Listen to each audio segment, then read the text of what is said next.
Бірінші сұрақ, сабаққа дайындалмай келген кезің болды ма? Сахнада сөзін ұмытып қалған уақыт болды ма? Өзіңе ұнамаған репертуарды айтқан кезің болды ма?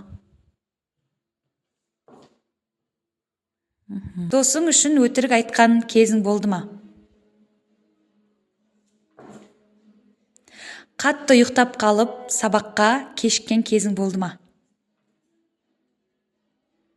Бір күн бойы телефонсыз жүрген кезің болды ма? Бейтаныс адаммен жақын дос болып кеткен кезің болды ма? Біреудің атын шатастырып, ұялып қалған кезің болды ма?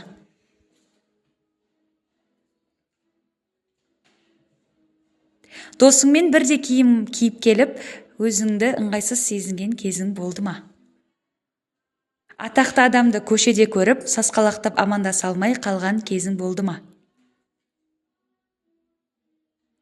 Түнде телефон шұқылап жатып, ұйықтап кетіп, телефон бетіңе түсіп кеткен кез болды ма? Распевка уақытында өтірік ауызды жыбырлатып айтқан кезің болды ма? Распевка барысында нотадан шығып айтып кеткен кезің болды ма? Соңғы сұрақ, Алақай өнер мектебінің оқушысы болғаныңа өкінген кезің болды ма?